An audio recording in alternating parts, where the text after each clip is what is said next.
Vamos lá, gente, tudo bom? Nós vamos começar hoje, né, a falar um pouquinho sobre experimentação animal, né? Então a gente vai falar hoje sobre os princípios básicos da experimentação animal. Para isso, eu vou utilizar os conceitos iniciais, né, alguns conceitos iniciais que são importantes da gente entender, para a gente conseguir entender a experimentação, e depois como a estatística entra nisso tudo. Tá? Para isso, eu estou usando esses conceitos que eu estou tirando aqui do livro Estatística Aplicada à Experimentação Animal, né? A terceira edição, eu acho que saiu uma edição nova, ou é uma nova reimpressão, eu não sei, tá? Do professor Ivan Barbosa Machado Sampaio. O professor Ivan, que foi professor lá na UFMG, de experimentação animal, né, de estatística aplicada à experimentação animal, infelizmente ele faleceu recentemente, né, nos deixou, e é uma grande perda, é uma perda realmente muito grande para a experimentação brasileira, para a pesquisa brasileira, para a ciência brasileira. Ele era uma sumidade no assunto, né, uma pessoa com conhecimento incrível, né. Eu não fui aluno, né, do professor Ivan, mas gostaria muito de ter sido, porque realmente ele era realmente uma pessoa que tinha muito conhecimento na área, né? Eu não o conheci pessoalmente, mas conheço a sua obra, né? E realmente é muito boa e vai fazer muita falta. Tá? Então fica aqui minha homenagem ao professor Ivan, que é uma grande perda. Bom? Mas vamos lá. Estou começando a falar um pouquinho sobre experimentação. Vou contar aqui rapidamente uma história que é o que introduz o livro dele. Então, o professor Ivan, ele conta que na década de 60, o pessoal começou a concretar as pocilgas de suínos.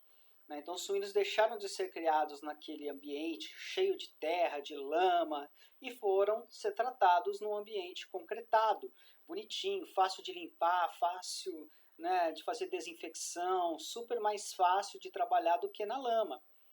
Perfeito? E isso, em tese, seria muito legal para melhorar a sanidade dos animais. Faz sentido? Faz muito sentido.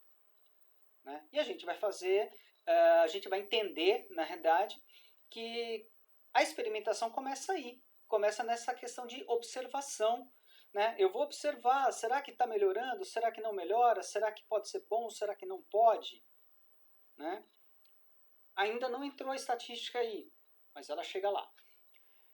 Depois de um tempo, percebeu-se que foi realmente muito legal para os suínos adultos. Os suínos adultos deixaram de apresentar determinadas doenças e determinadas coisas. Porém, os leitões, né, principalmente os recém-nascidos, começaram a desenvolver uma anemia ferropriva, ou seja, uma anemia por falta de ferro, porque eles não tinham ferro à disposição, né, para ingerir. Tentou-se colocar ferro na ração, mas eles são recém-nascidos, então na ração não resolveu porque eles não comem ração.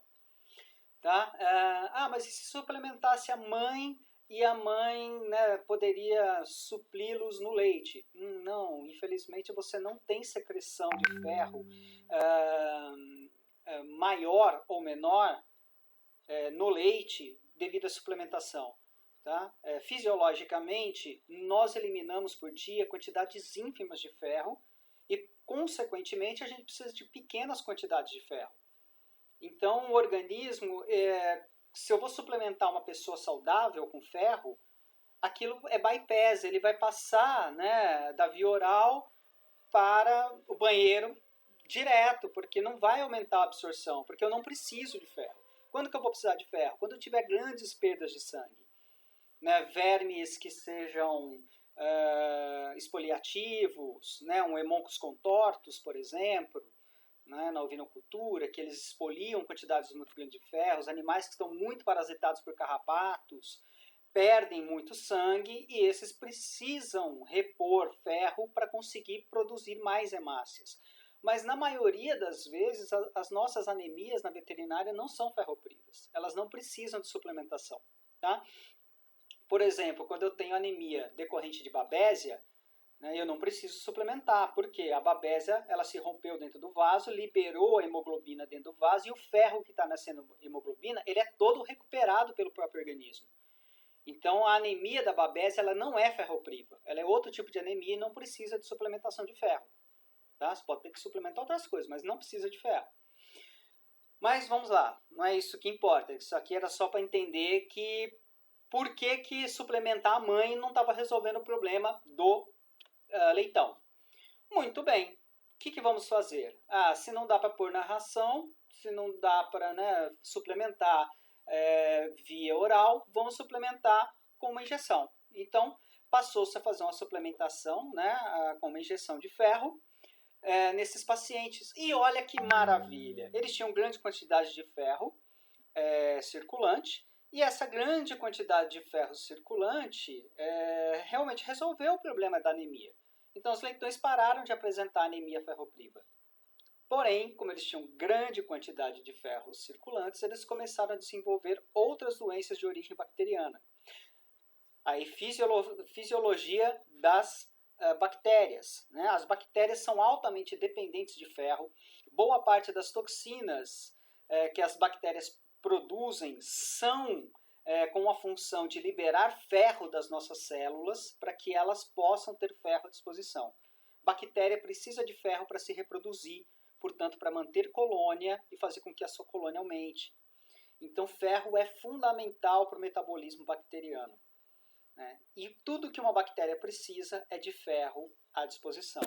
Olha aí por que não pode ficar suplementando animal com ferro à toa, nem humano, né? Suplementar à toa.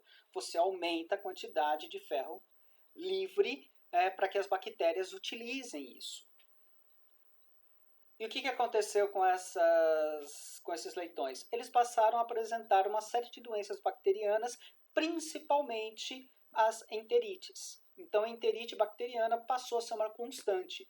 Como tinha muito ferro à disposição, essas enterites passaram a acontecer com frequência e com bastante virulência. Elas eram bem severas. Tá? Muito bem. Falou, poxa, a gente não pode deixar de suplementar, a gente não pode melhorar. O que a gente vai fazer? O pessoal começou a colocar uma pequena área, né, dentro da área concretada, uma pequena área com terra. E nessas áreas com terra, os animais foram lá, chafurdavam, né, nessa área com terra e conseguiram, com isso, suprir as suas necessidades diárias, porque eles estavam chafurdando a terra, que é um comportamento característico do suíno, conseguiam pequenas quantidades de ferro todos os dias. Com isso, eles não desenvolvem anemia ferropriva, mas não têm uma quantidade de ferro exagerada na circulação que possibilite o metabolismo bacteriano ser privilegiado. Então, assim, você tem talvez um contato maior com patógenos, com a terra ali à disposição, porém você não está privilegiando o crescimento bacteriano. Se esse animal está em equilíbrio, está saudável, está tendo a sua quantidade de ferro numa quantidade fisiologicamente normal, que privilegia o seu metabolismo, ele não está privilegiando a doença bacteriana, as bactérias. Então, eles até podem ter um ou outro lá, diarreia por uma enterite bacteriana, mas essa enterite ela é menos grave, ela é uma enterite mais suave, menos severa. Tá? Tudo isso surge, né, segundo o professor Ivan, de um processo que é um processo de observação. É um processo, né, da gente observar o que está acontecendo, quer dizer, envolveu aí patologistas, envolveu, né, pessoas que estavam fazendo uma observação. Mas até agora a gente falou de tudo que é realmente observação e lógica. Eu conheço a fisiologia do meu animal, conheço o comportamento do meu animal. Então, se eu sei a fisiologia, eu estou vendo o que está acontecendo, eu estou entendendo. Né? Conheço a microbiologia. Claro, gente, é óbvio que isso não foi uma única pessoa que resolveu todos esses problemas. Tá? Estou dizendo que só você tem que resolver tudo. Não. Mas, né, a gente tem equipes para isso. Bom, em síntese, tudo isso é lógica. E a experimentação é muito baseada em lógica. Então eu tenho que observar, eu tenho que entender a lógica das coisas, né? E depois que eu entender a lógica e tudo mais, aí eu vou começar a fazer testes, eu vou começar a me colocar em situações em que eu vou precisar de um aporte estatístico, né, para resolver o meu experimento, né, ou a minha dúvida, para sanar a minha dúvida. Tá? Até aqui, essa observação me possibilitou criar hipóteses. Né? Então, eu tenho hipóteses para serem que foram criadas. Uma das hipóteses seria que os níveis metabólicos de ferro foram controlados pelos próprios animais quando esses tiveram acesso a uma pequena área de terra. Será que eu estou correto? A minha observação é essa, eles pararam de ficar doentes, eu não precisei mais suplementar ferro com injeção, e eles não ficaram mais, eles não apresentaram mais anemia ferropriva e nem enterites. Né? Uma outra hipótese que surge e que pode ser importante, pode ser interessante,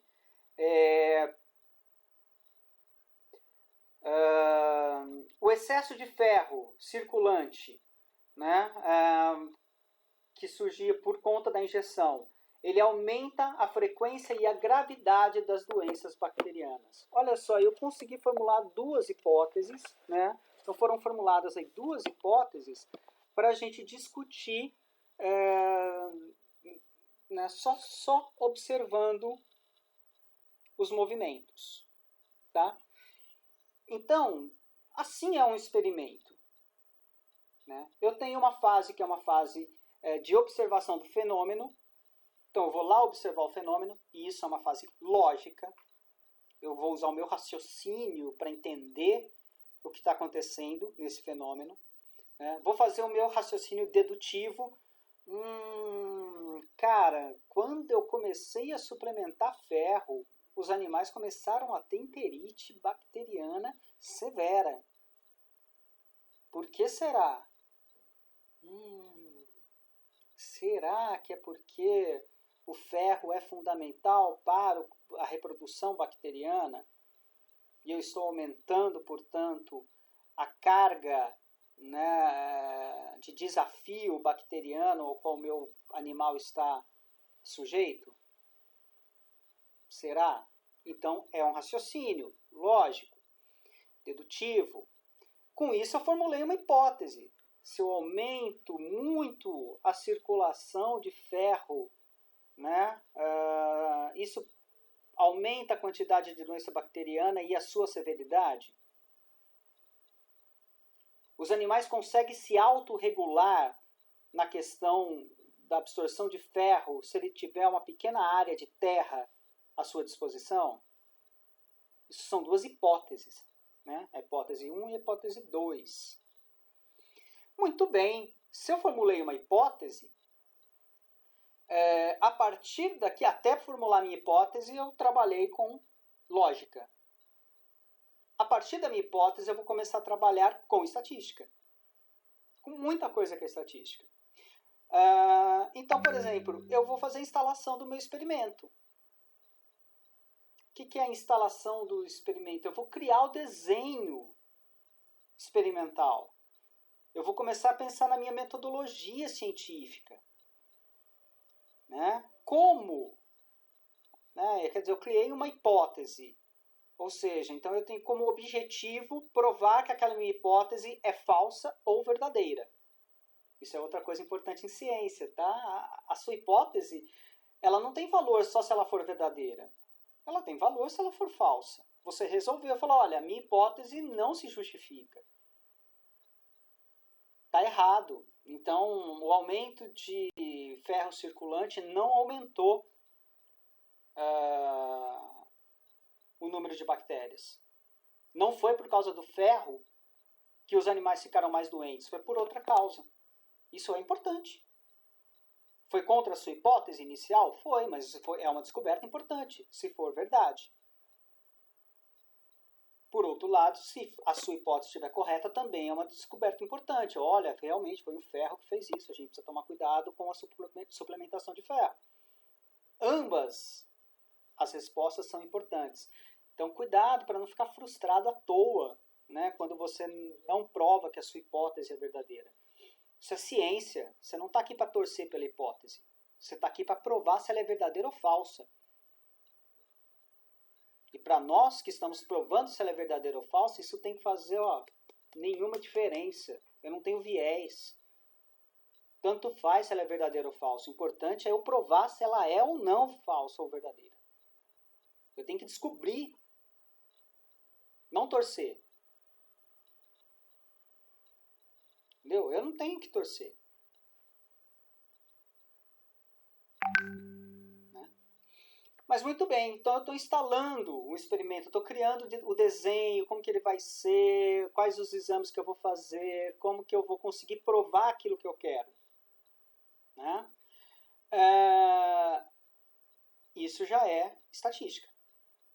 Tá? Esse desenho experimental, eu vou pensar em qual vai ser o tipo de delineamento que eu vou fazer, né? Como que eu vou manter esses animais que vão ser experimentos em algum local, né? nas suas pocilgas, quantos animais eu vou ter, quantos eu vou deixar de ter, tudo isso é importante. A colheita, a gente vai falar, a colheita é uma coisa que eu tenho que pensar na forma estatística. A gente vai discutir isso aqui um pouquinho melhor já, mas eu preciso pensar, e aí, como é que eu consigo colher aquilo que vai dar as informações que eu quero? Porque se eu não pensar num desenho muito bem feito do meu experimento, antes de fazer o experimento, eu vou sair colhendo qualquer coisa de qualquer jeito, e às vezes eu deixo de colher alguma coisa ou de uma forma que poderia ser útil para o meu experimento, e colho outra que vai me responder outra coisa, que não era aquilo que o meu experimento precisava. E claro, às vezes a gente faz isso, a gente vai lá, colhe aquele material que precisa para o nosso experimento, né, e já está ali com o animal em mãos e já colhe pensando em outros futuros experimentos, em outras possibilidades, mas tudo isso tem que ser desenhado. Porque o que não pode é correr o risco de eu me programar para fazer uma coisa e lá no futuro ser obrigado a fazer outra só porque eu não colhi o que eu tinha que colher. Esse planejamento é estatístico. Tá? Eu vou fazer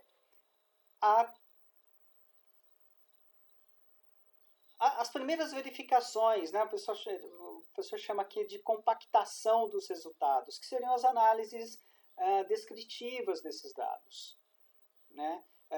Voltando só um pouquinho em relação à colheita, né? A colheita ela tem que ser feita e tem que ser pensada, por exemplo, na questão da tabulação dos meus dados. Como que eu vou tabular os meus dados? Para já fazer uma tabulação correta, porque senão o que acontece? Eu falo que eu vou fazer um experimento duplo fatorial, mas não colho material, né, de tal forma em que eu consiga avaliar dois fatores. Eu só tenho um fator, eu estou deixando um fator de lado e aquele fator talvez fosse importante para mim. Talvez se eu fizer um experimento fatorial com um único fator, eu não consiga responder aquilo que eu quero. Eu precisava fazer com dois fatores, mas eu não colhi. Eu não fiz a distinção, por exemplo, tenho que diferenciar sexo. O que acontece com machos e com fêmeas, e o tanto que isso interfere, né, naquela resposta daquele tratamento que eu estou usando. Mas na hora de colher os dados, eu não pensei nisso e colhi animais aleatoriamente sem me preocupar se eles eram machos ou fêmeas. Como que eu faço? Eu estou trabalhando com otite em cães. Aí eu vou lá e vou colher todos os animais que aparecem. Os primeiros 50 animais que aparecerem, eu vou colher a orelha, né, aparecer com otite, eu vou, não importa para mim, né, não tem predileção por raça, sexo, por nada. Beleza? Então pode ser, posso correr o risco de ter 30 machos e 20 fêmeas? posso correr o risco de ter 25 e 25? Maravilha. Pode ser que apareçam 50 fêmeas e nenhum macho, ou 50 machos e nenhuma fêmea. Aí se eu tinha a ideia de, olha, seria muito interessante se... Será que essa otite em machos ela é mais severa do que na fêmea? Será que eu posso dizer isso? Eu posso relacionar a severidade com o sexo? Ah, não posso porque eu só não peguei os casos pensando nessa divisão corretamente. Então agora eu não posso fazer isso, eu não posso responder isso. Então, né, a preocupação, isso já é estatística, essa preocupação com a colheita, com a tabulação de dados. Então, eu preciso tabular o dado de um jeito que o meu dado seja claro. Então, vou fazer as análises descritivas, as primeiras coisas que eu vou entender de dados, né? O tanto que qual é a média desses dados?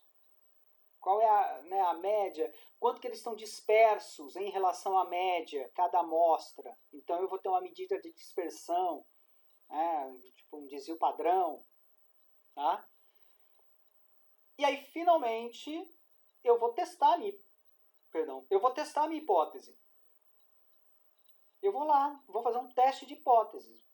Então, eu tenho que descobrir qual é o teste que melhor se adequa.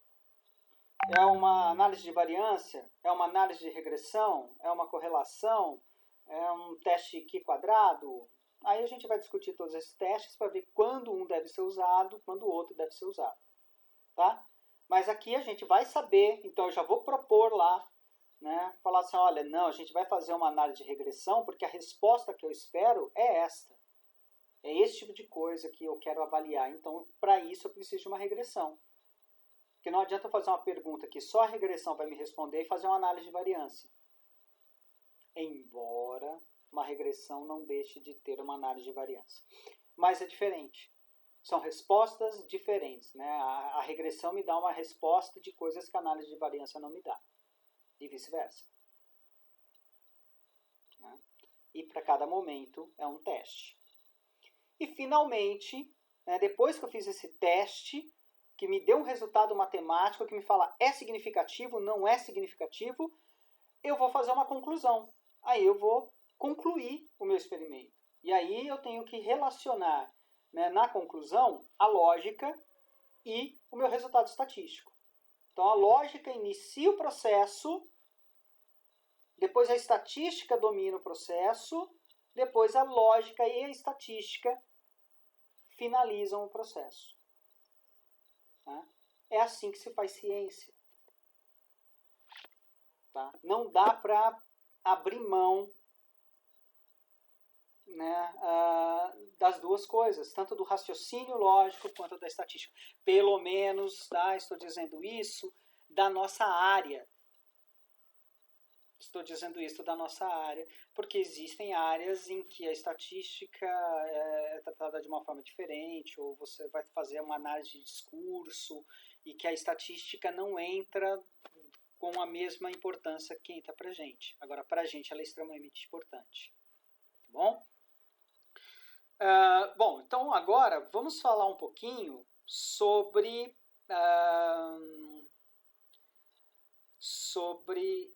análise de discurso. Desculpa, não sei de onde eu tirei isso. Na verdade, vamos falar sobre os princípios básicos da experimentação. Gente, não sei de onde eu tirei essa análise de discurso. A gente não vai fazer análise de discurso de nada, tá? Eu nem tenho competência para isso. Então, vamos lá. O que a gente vai fazer agora, então, é começar a entender esses princípios básicos da área, né, da experimentação, tá? Para ver como a estatística entra nisso. Opa. Então vamos lá.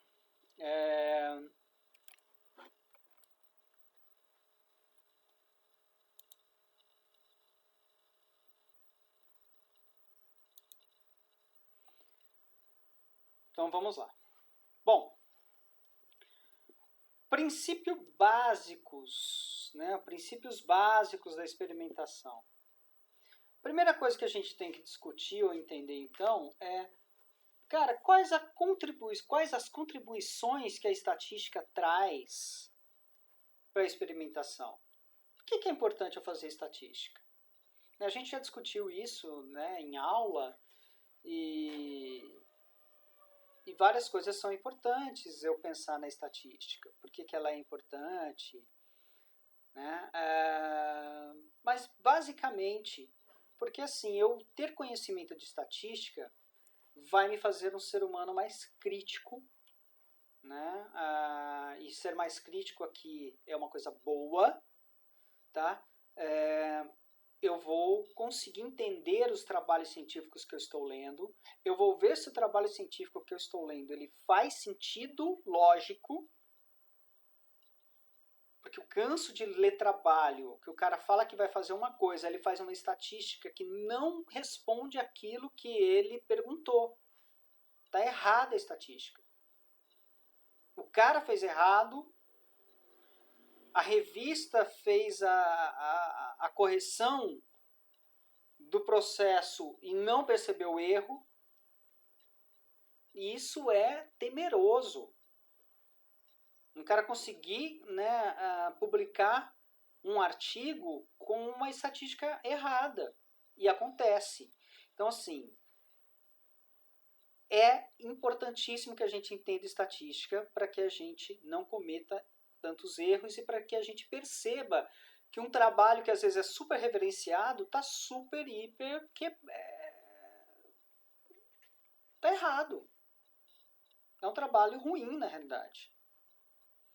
E às vezes a gente vê trabalhos que o pessoal usa como referência, né? Fala, nossa, tal, porque esse trabalho falou isso, porque esse trabalho disse que a vitamina D resolve todos os problemas. E aí você vai ver a estatística do trabalho e fala, cara, isso aqui não tem pé nem cabeça para o cara tirar essa conclusão que ele fez. A conclusão que ele tirou não bate com a estatística que ele achou. O trabalho é incoerente. O trabalho é incoerente. Isso é muito importante quando a gente pensa em medicina veterinária baseada em evidências. Que assim como a medicina humana baseada em evidências, né, a gente toma decisões clínicas a partir das evidências científicas que a gente tem. Por que eu vou usar tal ou tal coisa? Porque eu fiz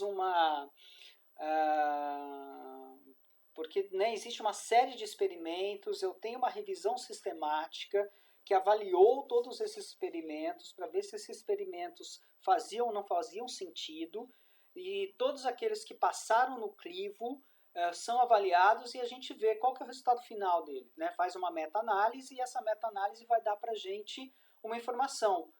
Isso aqui realmente funciona? Ou isso aqui não funciona? Então, assim, às vezes algumas coisas que são... Bom, eu não vou entrar em nada muito complexo de discutir agora, mas a gente consegue, com a medicina veterinária baseada em evidências, na verdade, né, e com a medicina humana baseada em evidências, separar o que é ciência do que é pseudociência, separar do que é medicina do que é curandeirismo.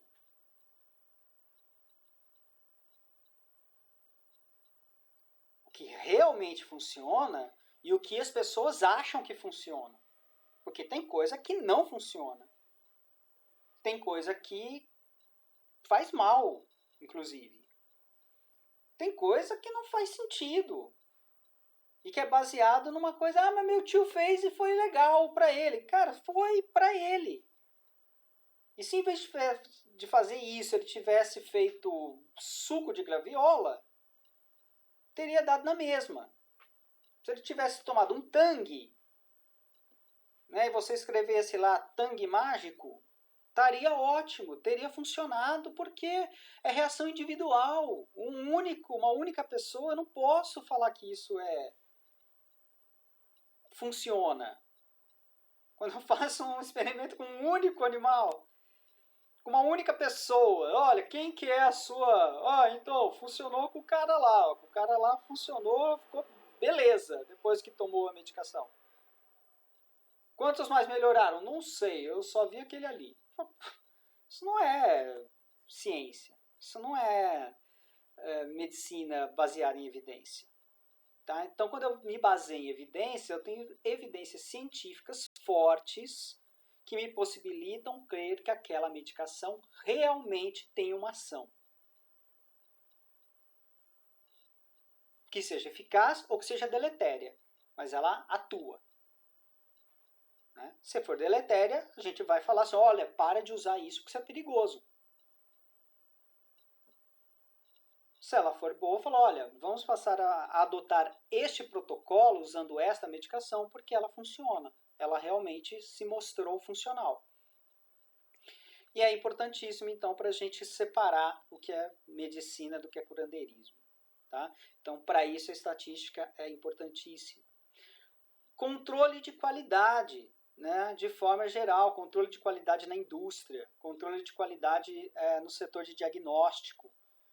Então, assim, não adianta eu ter uma máquina que faz hemograma. Eu tenho que ter certeza que essa máquina que faz hemograma, ela está me dando um resultado fidedigno. Ela está mostrando para mim que, olha, realmente, esse hemograma ele está acertando. Né? Então, não existe você ter máquina sem você fazer calibração da máquina, sem você arrumar a máquina direto. Né? Então, eu particularmente não recomendo que clínica tenha laboratório de patologia clínica, a não ser que você tenha uma pessoa que seja um patologista clínico que vai ficar em função apenas disso. Agora, se o cara tem que fazer cirurgia, o cara tem que administrar a clínica, o cara tem que fazer o atendimento clínico e às vezes até fazer a faxina da clínica e ainda quer ter um laboratório, ele não vai dar conta. A primeira coisa que ele vai deixar de fazer é fazer a manutenção dos equipamentos do laboratório, porque é chato e é difícil. Ele não vai lá ficar fazendo cálculo, ficar colocando amostra de sangue com valores conhecidos para conseguir fazer teste. Ele não vai fazer nada disso. Ele vai falar, não, pô, é minha máquina, eu comprei a máquina é boa. Manda ver. Filhão, até Ferrari, de vez em quando, tem que ir lá e regular motor. Tudo tem que ser regulado, uma hora ou outra. Nada é para sempre. Né? E você tem que fazer... O problema das máquinas de laboratório é que isso tem que ser feito a cada semana ou no máximo a cada 15 dias. Aí o cara quer comprar uma máquina de fazer hemograma e nunca mais precisar fazer manutenção, calibração. Né? Então a estatística vem aí ajudar a gente a entender isso. Né? Para a indústria farmacêutica ela é importantíssima, né? Também. E para a criação de normas, de regras, de eu saber, olha, eu preciso saber qual que vai ser a norma que vai reger isso, ou até um regulamento da empresa. Então, para isso, eu preciso ter uma noção estatística das perguntas que estão sendo feitas. Né? Como que é melhor eu fazer tal coisa? Desta forma ou desta forma? Olha, estatisticamente, pelo que a gente viu, diz que a forma A é melhor do que a forma B. Ótimo, então vamos manter a forma A e vamos eliminar a forma B. Né? Então, estatística serve para tudo isso. Então, aí a gente viu a contribuição da estatística. Aí eu vou pensar na mensuração das unidades experimentais. Tá? Ou na uniformidade das unidades experimentais. Como que eu vou mensurar isso? Ou melhor, para que eu estou mensurando uma unidade experimental?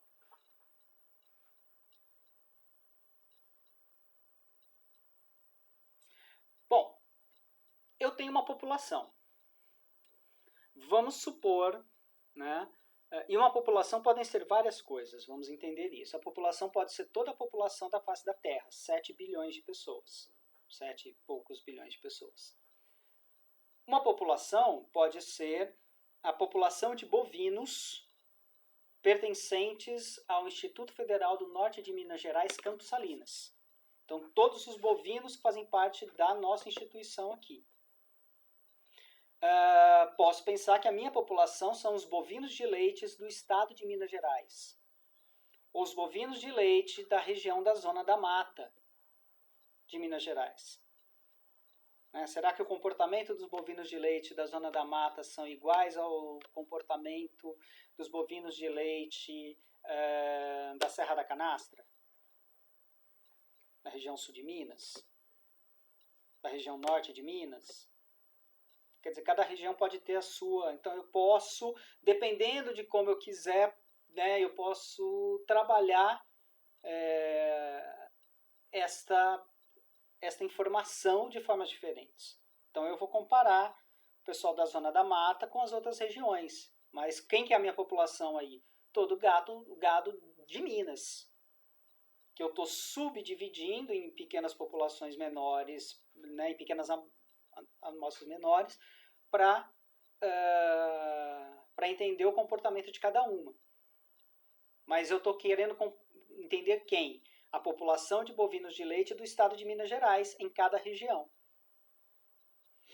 Para isso, eu posso avaliar todos os animais? Posso. Eu vivo no meu mundo de Nárnia, onde dinheiro para mim não é dificuldade. Tá? Eu passei por dentro do guarda-roupa ali, cheguei em Nárnia e falei, ó, tenho todo o dinheiro que eu quero à minha disposição, tenho todo o tempo do mundo, vou pôr um monte de gente para trabalhar e eu vou falar assim, vocês vão ver animal por animal e vão pegar a informação que eu preciso de todos eles, um por um. Todos os de Minas. Eu consigo fazer isso? Consigo. Isso chama censo. A gente faz isso com humano. Censo é diferente, né, de uma amostra. A amostra é justamente quando eu não posso fazer um censo. Né? Censo é quando eu pego toda a população. E a amostra, quando eu falo assim, olha, não vou pegar todo mundo, eu vou pegar uma pequena parte. Então, eu vou ter uma amostra, né, da população.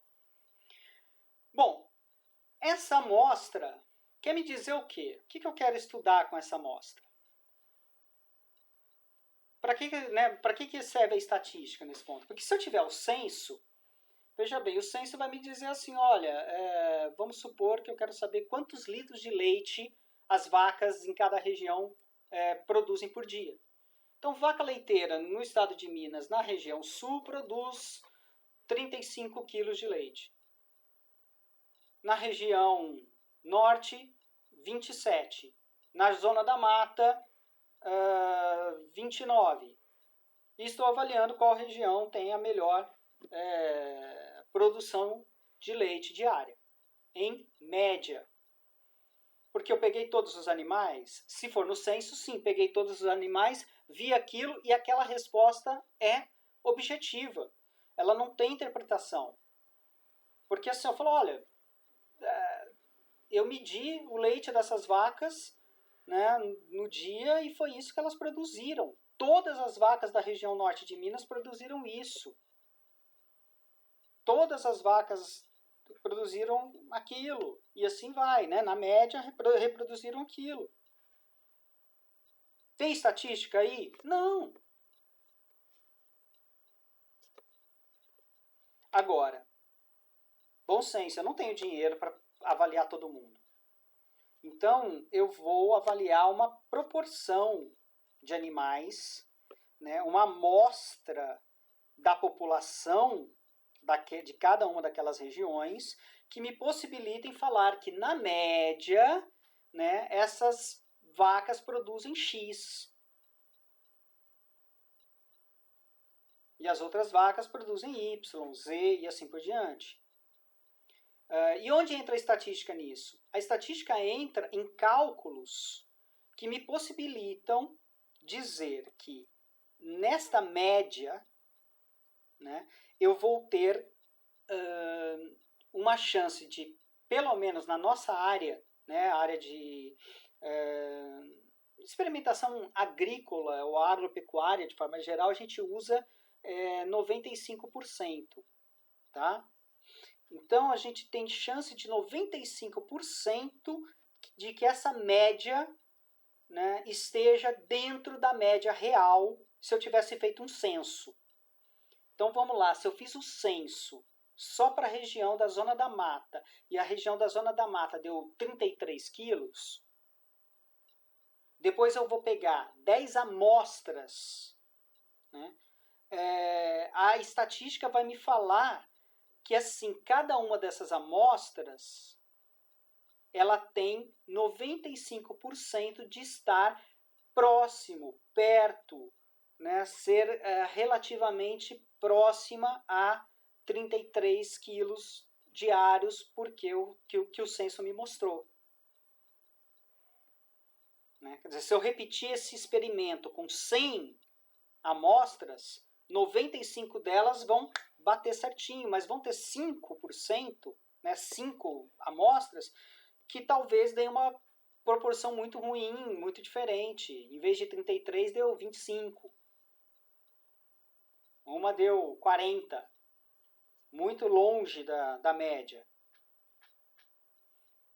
Mas são 5%. Quer dizer, 5% de erro é o que a gente, pesquisador, determina que a gente considera aceitável. Então, quando eu faço estatística, é justamente para isso, para eu falar assim, olha, o experimento que eu fiz, né, dentro da amostra que eu peguei, né, os valores que eu medi, tem 95% de chance de estarem dentro da média real. Eu vou saber qual que é a média real? Não vou saber. Na amostra eu não sei qual é a média real. Me interessa saber qual é a média real na amostra? Não me interessa, estou nem aí para a média real. Eu não sei, não vou descobrir, não quero saber, vocês não vão saber, ninguém vai saber, mas a estatística vai mostrar para mim que essa média tem 95% de chance de estar, de ser próximo, ou muito próximo, ou até mesmo de ser a média real. Vai estar muito próximo. Para isso que a gente faz essas mensurações nas amostras. Tá? Então, entender, população é o todo. E a amostra é quando eu pego um pequeno espaço, um pequeno fragmento dessa população. Ok? E aí, ainda falando de mensuração, a gente precisa entender estes dois conceitozinhos aqui, tá? De repetição. Não gostei disso. Mas vamos lá. Repetição e réplica. Então, vamos ver a diferença de uma repetição, que é muito importante para a gente, e uma réplica, que às vezes é muito importante, às vezes você vai fazer experimento que nem tem réplica, né? Mas muitos terão. Repetição é o número, né, ou é aquela quantidade de animais que formam a nossa amostra. Cada um dos animais, cada uma das amostras que a gente pede, que a gente tem no nosso experimento, é uma repetição. Então, a repetição, eu vou ter o animal 1, o animal 2, o animal 3. Muito bem, se eu medir o peso do animal 1, eu tenho um peso. O peso do animal 2, eu tenho um segundo peso. Do animal 3, um terceiro peso e assim por diante. Vou fazer a média disso e cada um desses foi uma repetição. Agora, eu tenho determinados experimentos em que eu preciso, obrigatoriamente, outros eu talvez não precise, mas eu faço porque eu quero, uma réplica. O que é uma réplica? Eu vou fazer a mesma medida da mesma amostra, uma mesma medida de alguma coisa daquela mesma amostra. Então, eu vou fazer, por exemplo, 3 coletas de sangue do animal 1. Então, vai ser a amostra A1, né, animal 1A, animal 1B, animal 1C. Cada uma dessas é uma repetição? Não, não é uma repetição. É uma réplica.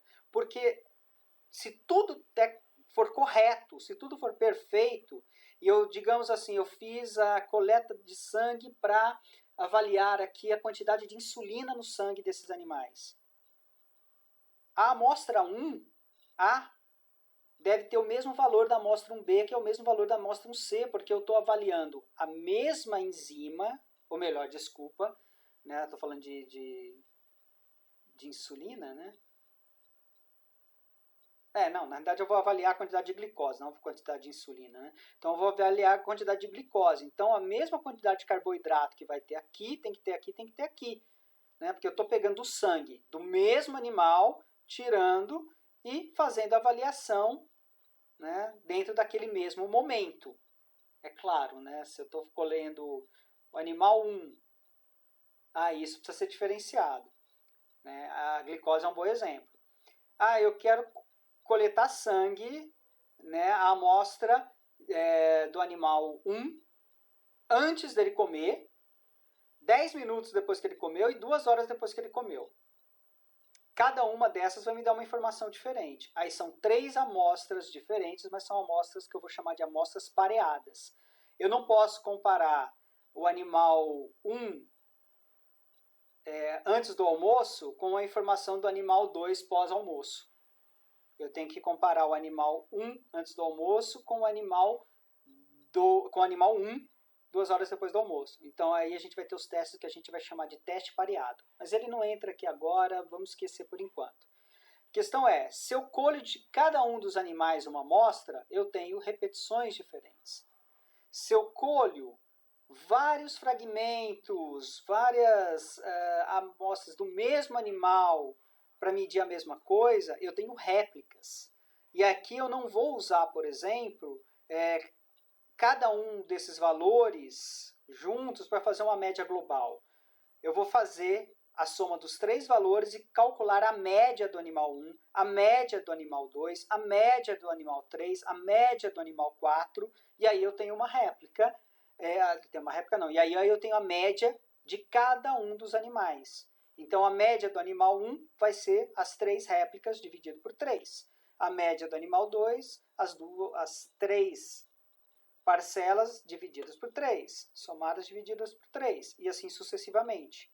Enquanto na repetição, o valor é simplesmente o valor do animal. Do animal 1 é x, do animal 2 é y, z e assim por diante. Tá? Para a gente tentar entender um pouquinho melhor, né? Então a gente tem aqui, e até já entendeu algumas coisas de casualização e... Bom, aqui ainda não é casualização. Mas... Vamos supor que eu tenho um experimento, né, com 4 lotes.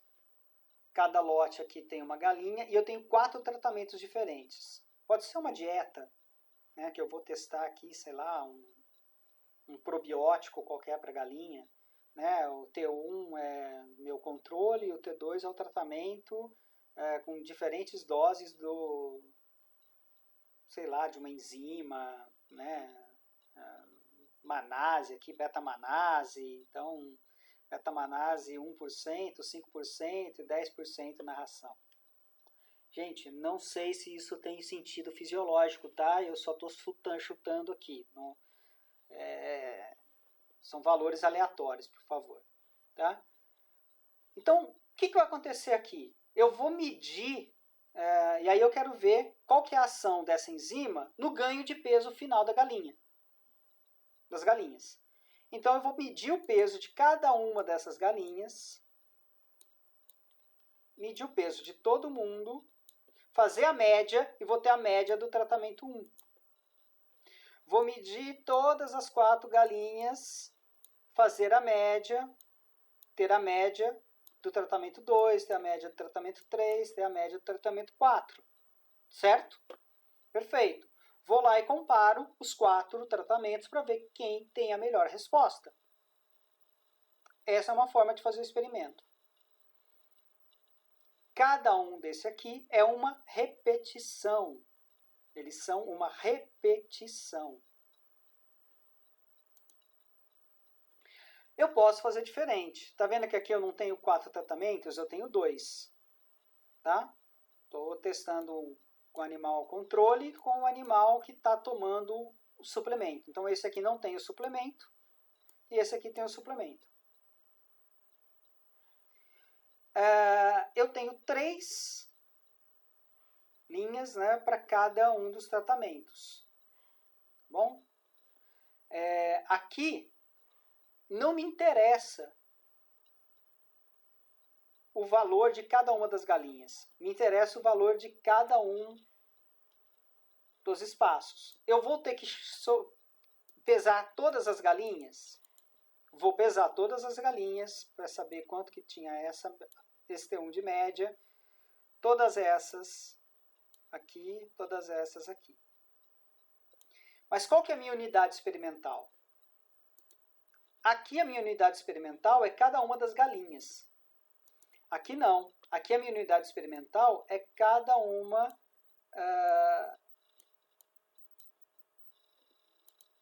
Travou.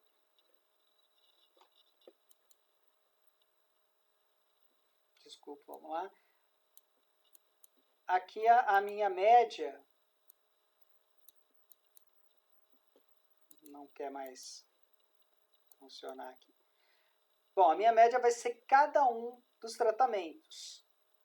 Melhor, a minha unidade experimental vai ser cada uma dessas linhas aqui. Né? Então, eu vou pegar essas 3 médias, somá-las, dividir por 3 e ter a média de cada uma das granjas aqui. A mesma coisa com o T2. Eu vou somar esse grupo de T2, T2 e T2, somar todos os T2, dividir, tirar a média dos 3 T2 e ter a média global de T2. Aí eu vou comparar T1 e T2 e ver quem teve o melhor comportamento. Então aqui é diferente. Mas ainda assim, eu medi o peso de cada uma das galinhas, não medi? Então cada galinha é uma repetição. As galinhas aqui, elas são uma repetição, embora elas já não sejam mais tratadas como unidade experimental. A unidade experimental agora, para mim, é a granja. E, por último, em relação a isso, eu posso ter uma forma diferente, né? Que é a... Deixa eu ver se... não vai. Resolveu travar tudo. Eu vou ter uma galinha aqui em que eu vou fazer 3 amostras de sangue dessa galinha, né? E a outra galinha aqui que também vou ter 3 amostras de sangue. Quer dizer que eu tenho 6 repetições? Não, eu tenho 2 repetições. Eu tenho as repetições dessa galinha de cima e eu tenho a repetição da galinha de baixo. Então eu tenho 2 galinhas. E cada galinha eu tirei 3 amostras de sangue. Qual é um dos motivos para eu fazer esse trabalho com repetição, com réplicas?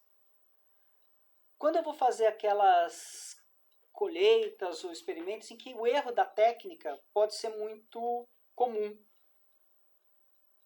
Então tem chance de, por exemplo, eu preciso de 2 ml de sangue de galinha para preencher, ou melhor, preciso de meio ml, né, de sangue de galinha para preencher um microtubo com anticoagulante, né, normalmente com heparina. Mas uma eu consegui 0,4, a outra eu consegui, veio 0,6 e eu acabei deixando passar o 0,6 da seringa para o tubo, o outro veio só 0,3. Então, dá um pequeno erro de técnica ali. Um eu demorei mais, outro eu demorei menos, a galinha estressou, mudou o horário do dia. Então, 3 amostras, uma pela outra, assim, digamos, né, traz eu faço a média das 3, vai ficar um pouco mais próximo da realidade do que eu pegar uma única que pode estar muito alterada. Então eu diminuo a possibilidade de erro, né, ou do erro individual daquele animal, então eu diminuo a chance, né, de variação individual por conta de um erro. Para isso que eu faço uma réplica. Da mesma forma, na microbiologia a gente faz tudo com réplica, né? Experimento de biologia sempre vai ser com 3 réplicas. Então aqui eu estou tendo 3 amostras? Não, essa é uma amostra, essa é outra amostra, essa é outra amostra, né? De 3 animais diferentes, portanto, né, eu vou avaliar cada uma dessas placas, mas cada uma dessas placas é uma réplica de 3 repetições diferentes. Eu tenho a repetição 1, repetição 2, repetição 3, né? Amostra 1, amostra 2, amostra 3. Com a réplica 1, 2, 3. Eu vou somar essas 3, dividir por 3, e aí eu vou ter o valor desta repetição. Quem que eu vou pôr lá na minha tabulação de dados? Esses 3 valores? Não preciso pôr esses 3 valores. Esses 3 valores, talvez, na minha tabulação mesmo, que vai para análise estatística, só vai me confundir. Então, eu já faço, né, com a média dos 3 e vou lá botar a média dos 3. Esse aqui eu faço a média dos 3 e boto a média dos 3. Esse aqui eu boto a média dos 3 e assim por diante. Tá? Então, isso daqui ajuda a diminuir as variações biológicas, né? Aquelas diferenças de idade, e uma série de coisas que as mensurações, as boas mensurações, né? Um grande número de mensurações conseguem dar uma melhorada. Então, quanto mais repetição eu tiver, deixa eu até melhorar aqui, que eu coloquei uma frase mal colocada, mas eu vou me corrigir. Tá? Na realidade, assim, quanto maior o número de repetições que eu tiver, menor vai ser a ação de uma atividade biológica, de uma variação biológica. Então, por exemplo, quando eu tenho pessoas com idades muito diferentes, né? Eu tenho um adulto, eu tenho uma criança, eu tenho um idoso. Quanto maior o número de repetições, maior a confiabilidade daquilo estar dentro de uma média.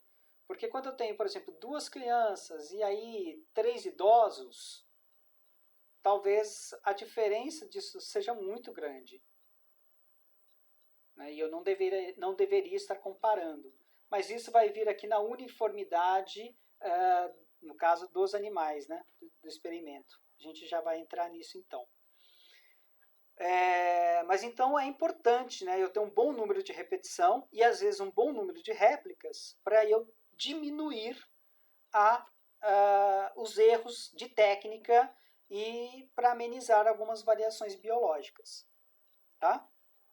Casualização das unidades experimentais. Então vamos falar um pouquinho de casualização. Gente, o que é casualizar? O que eu quero dizer com casualização? Casualização, minto, só um minuto. Antes de falar de bom, deixa eu ver se aqui vai dar certo.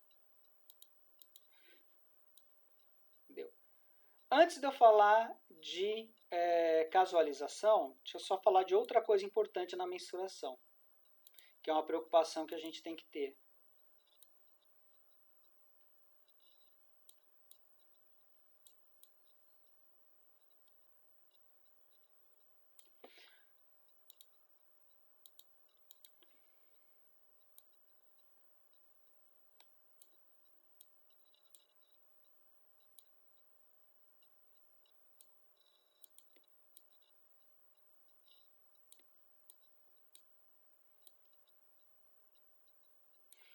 Bom, mais ou menos deu para entender que isso aqui é um alvo, né?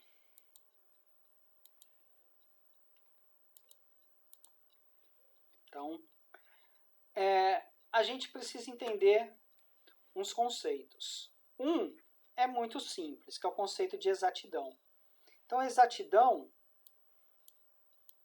é quando eu acerto. Ele não está marcando aqui, desculpem. Tá? Mas vamos colocar assim, olha. Exatidão é quando eu acerto exatamente o centro do alvo. Então, aqui eu acertei todo mundo, vai estar aqui. Ó. Então, meu teste é exato. Né? Eu fiz uma boa coleta de amostras com um número grande de repetições. Se eu tenho um grande número de repetições, a minha média tem muita chance de ficar aqui, ó, exato. Né? O meu teste pode não ser exato, mas ele pode ser preciso. São coisas diferentes. Então, por exemplo, ele não acertou onde eu queria, mas ele, ó, todo mundo está aqui, ó. Então, assim, eu queria, né, esse teste, a ideia é que ele ficasse bem ali no meio, mas não ficou, ficou todo mundo nessa região aqui, ó. Então, todo mundo aqui. Esse teste ele é exato? Não, mas ele é preciso. Agora, o que é um teste impreciso? Eu tenho um que parou aqui, um aqui, outro aqui, outro aqui, outro aqui, outro aqui, outro aqui. Né? Cada resultado ele foi longe um do outro dentro do alvo. Tá?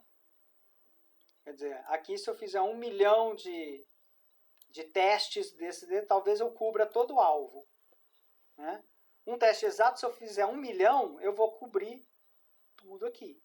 Só aqui. Não vai ter ninguém aqui fora. Né? E um teste preciso, eu vou cobrir somente essa área aqui. Tá? Então, essa era uma diferenciação que a gente tinha que fazer. Então, agora vamos falar lá de casualização. Tá?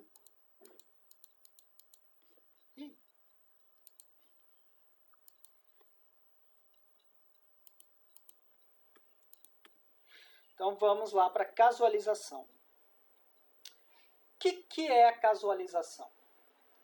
A casualização é quando eu vou escolher a minha amostra e cada indivíduo que possa fazer parte da minha amostra, ele tem exatamente a mesma chance de ser escolhido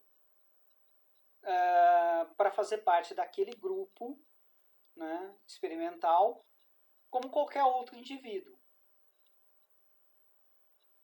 Então, assim, se eu tenho 4 grupos e eu tenho um animal, qual que é a chance desse animal ir para qualquer um dos grupos? 25%. Né? Ele pode ir, ele tem 25% de chance de ir para qualquer um dos grupos. Muito bem. Um segundo animal, ele tem 25% de chance de ir para qualquer grupo.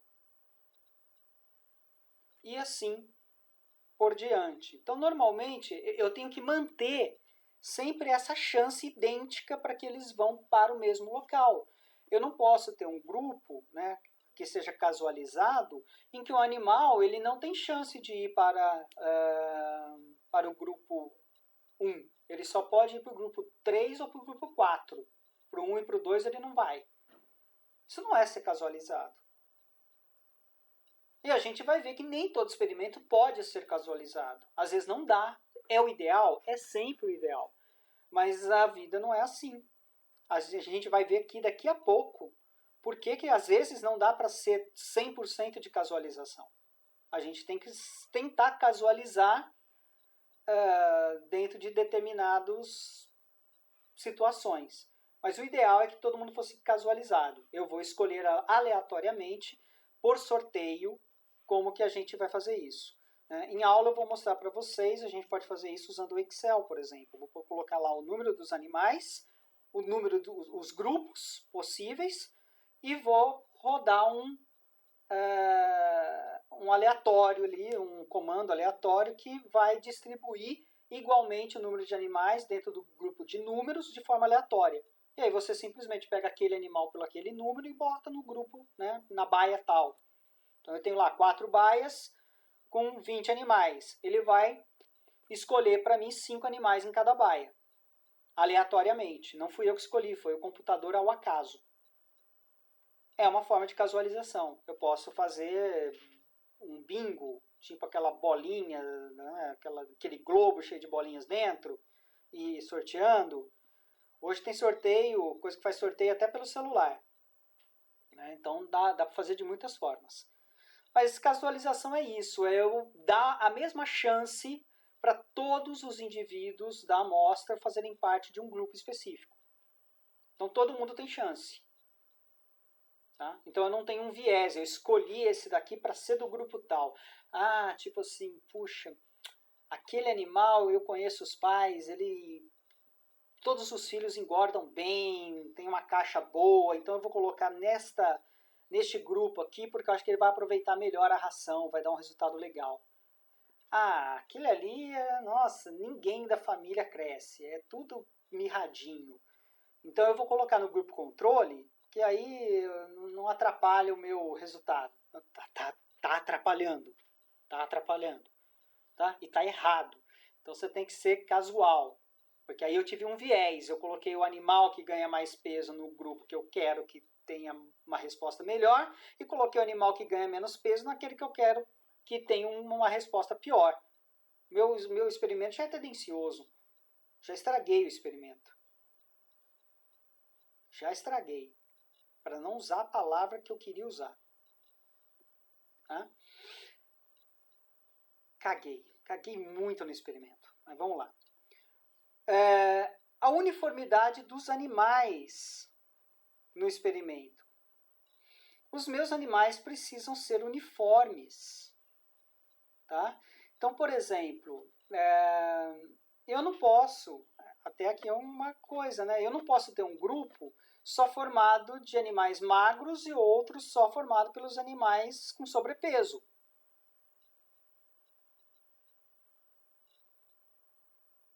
Né? Os grupos precisam ser uniformes.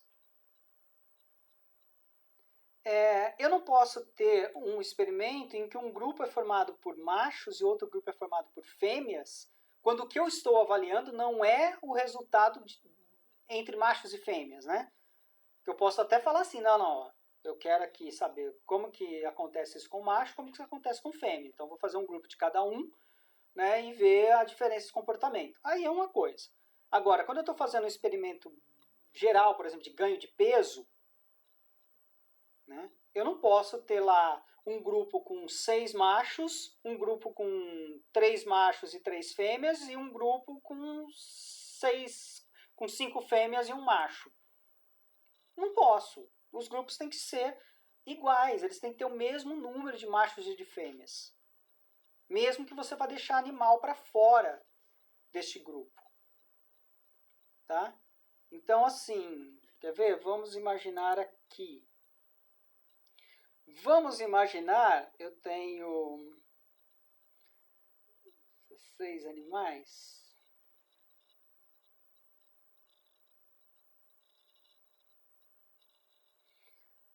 Vamos supor que eu tenho,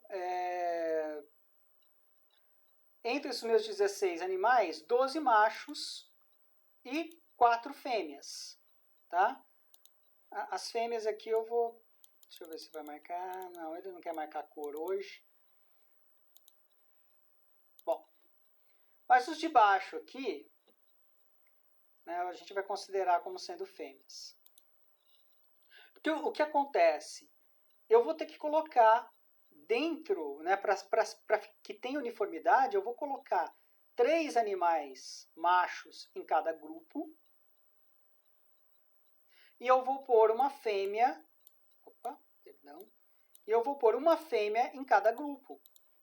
Para que eu não tenha um grupo, por exemplo, com 2 fêmeas e um grupo sem nenhuma fêmea.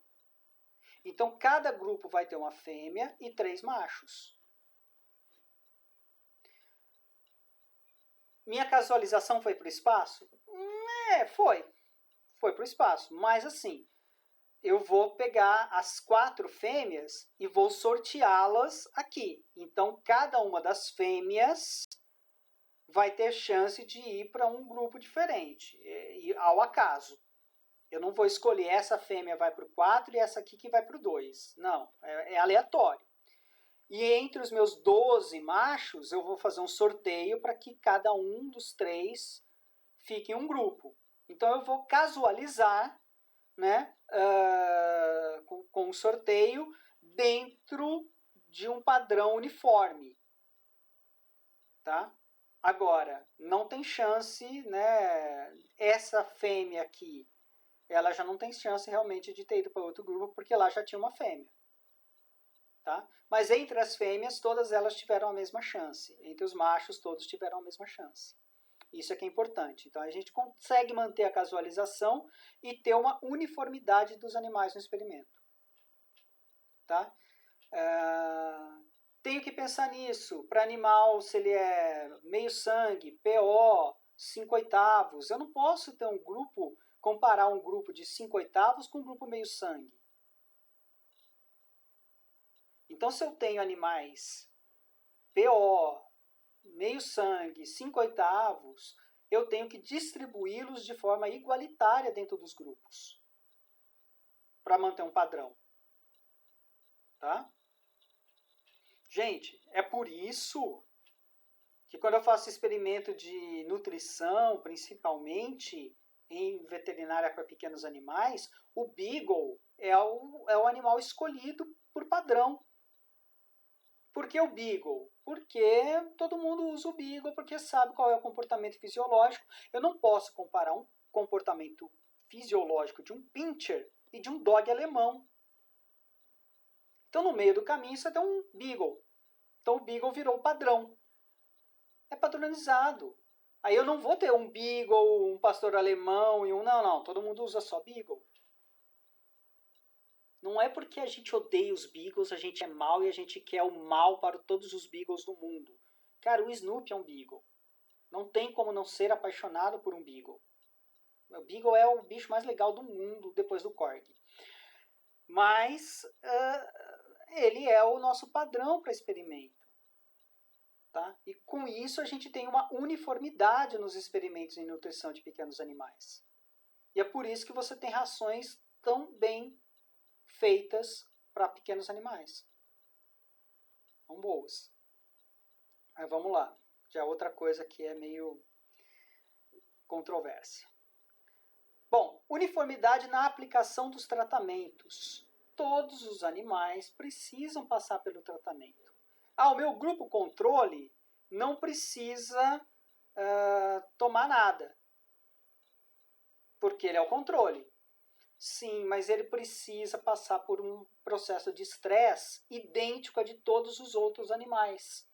Então, se todos os meus animais aqui estão tomando uma injeção de uma medicação X, numa dose diferente, ou de 2 medicações diferentes para testar alguma coisa, esses animais precisam passar por um processo idêntico, ter uma injeção que seja de soro fisiológico, né, vai ser, para ele passar pelo estresse da contenção, o estresse de ser picado, o estresse de voltar para o ambiente, para que o estresse não seja mais um fator a ser levado em consideração. Eu tenho que eliminar o fator estresse. Eu posso tirar o estresse desses animais daqui? Não posso, é impossível. Não tem jeito de eu aplicar uma injeção no animal e não estressá-lo. Tem como estressar mais ou menos, mas não estressar é impossível. Então, o que eu tenho que fazer com esse daqui? Estressá-lo também. Porque senão o estresse pode ser, né, que a diferença da resposta seja o estresse. E aí você vai fazer todo o experimento, eu vou olhar para você e falar, não, mas foi o estresse. O seu medicamento não funciona, quem funciona aí é o cortisol. Que esse bicho aqui não precisou liberar e esses 3 liberaram. Então o que causou alguma resposta aqui foi o cortisol. Você vai poder contestar? Não vai. Não significa que eu estou certo, mas você não vai ter como contestar isso. Então o que você faz? Estressa todo mundo aqui também. E aí todo mundo tem. Aí eu não posso falar que foi o cortisol. Esse aqui também teve. Tá? Então todo mundo tem que ter a chance de passar pelo mesmo estresse. Eu posso ter um caso de um animal, por exemplo, né, num coxo, eu tenho que ter a certeza que todos os animais têm a mesma chance de comer aquela comida que está no coxo, se é um experimento de nutrição, por exemplo. Aí eu tenho um tipo de coxo que privilegia aqueles animais que são mais bravos, mais violentos. Não posso deixar que esses animais comam mais do que aqueles que vão comer, porque vai estragar o meu experimento. Porque na realidade aí não foi a ação do meu tratamento, da minha dieta. Foi a ação do comportamento animal. E eu tenho que separar isso. Tá? E finalmente a uniformidade do meio. Gente, eu não posso fazer um experimento em que, por exemplo, numa granja, o meu grupo controle fica numa área super legal, com sombra durante o dia, bonitinho, tem água à disposição, tem ventilador com umidificador, tudo bonitinho. E o outro galpão, que estão os animais tratados, bate sol o dia inteiro, o galpão está construído na direção errada, então bate sol lá dentro o dia inteiro, falta água, eles não têm ventilador, não tem umidificador, e aí eu estou testando. Não tem condições. É óbvio que a resposta vai ser diferente. Seja ela para o que for que eu estiver testando, a resposta vai ser diferente. Tá? Então, eu tenho que testar todos os animais dentro de uma uniformidade do meio. Quando isso não for 100% plausível, tem condições de a gente resolver.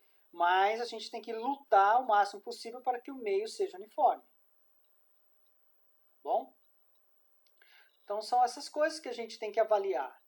E era isso que eu queria falar para vocês hoje, né? Esses princípios básicos de experimentação. Então a gente pensar, né? O que eu tenho, por exemplo, eu preciso tomar cuidado, né, na casualização, na uniformidade dos animais, que, por exemplo, se eu for lá no meu...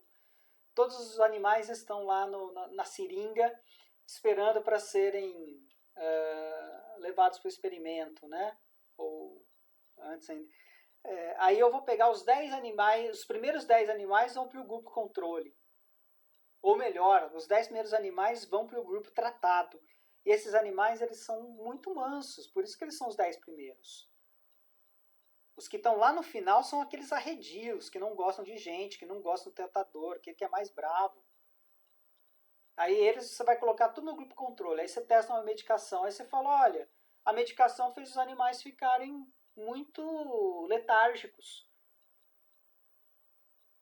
Ou o que é pior, o animal que está ali na frente e é fácil de ser pego, talvez ele não esteja, não é porque ele é manso, é porque ele está doente. E aí ele foi facilmente pego porque, sei lá, ele está com tristeza parasitária, ele não está nem a fim de andar e você não percebeu o sinal clínico, o peão não percebeu o sinal clínico e ele passou doente. Aí você pega 3 animais doentes num grupo de 5 animais. Olha como o seu experimento vai ficar comprometido. Então tudo tem que ser pensado. Corre o risco de você fazer o experimento e dentro desse seu experimento ter um animal doente? Corre. Isso sempre vai acontecer. Não dá para eliminar todos os fatores, mas você tem que tentar o máximo possível diluir a ação desses fatores sobre a ação do tratamento, porque tudo que a gente quer é testar o que o nosso tratamento nos possibilitou, o que o nosso tratamento nos dá. É isso que eu quero testar. E para isso eu tenho que eliminar todas as outros, é o que a gente chama de erro. Eu tenho que eliminar todas as outras variantes que não sejam do tratamento. Então eu tenho que tirar a variante do meio, da diferença de aplicação de medicamento ou de tratamento, da diferença dos componentes do grupo, né, de terem grupos diferentes, de eu não ter animais, de eu ter os animais escolhidos de forma não casual. Então tudo isso eu tenho que eliminar, né, para que eu tenha uma colheita de material que realmente expresse o efeito do tratamento que eu estou testando. Quanto menos efeitos paralelos, né, efeitos de outras variações, de outras, né, do que eu vou chamar de erro amostral, quanto menos esses erros tiverem, mais confiável é que a diferença na média que apresentou entre os dois grupos é decorrente, se deve à ação do tratamento que eu estou usando.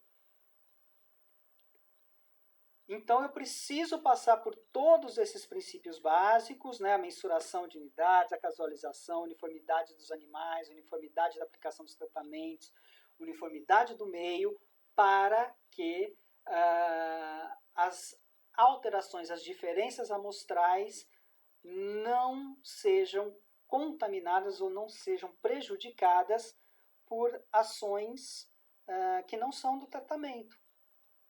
É porque um animal estava doente, é porque um grupo era todo formado por animais com caquexia, o outro grupo era todo formado por animais gordinhos, e assim por diante. Um animal está num pasto super frondoso e bonito, o outro está num pasto que parece que ele está andando sob palha, né? Então, eu não posso comparar esses dois grupos dessa forma, né? Então, eu tenho que conseguir dá um jeito. Ah, mas não tem jeito, eu não tenho pasto para isso. Ótimo, então você vai rotacionar o pasto. Os animais vão ficar 10 dias em um, 10 dias em outro, 10 dias em outro, 10 dias e assim por diante. E vão passar por todas as situações. Para que, na média, você elimine o efeito do pasto.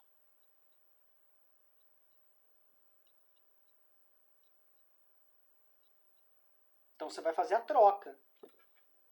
Né? Eu tenho que eliminar o efeito pasto, eu tenho que eliminar o efeito do estresse, eu tenho que eliminar o efeito sexo, eu tenho que eliminar, né, vários efeitos que não são efeitos do tratamento e manter apenas o efeito do tratamento.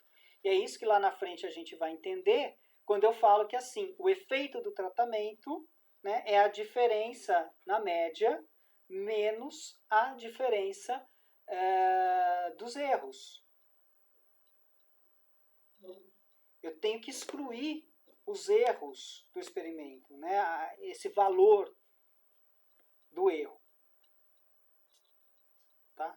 Para isso, obviamente, é que a gente vai usar a estatística. A estatística vai nos falar disso. Principalmente quando a gente entrar no conceito de estatística inferencial, né, que é essa estatística que vai permitir fazer o teste de hipótese.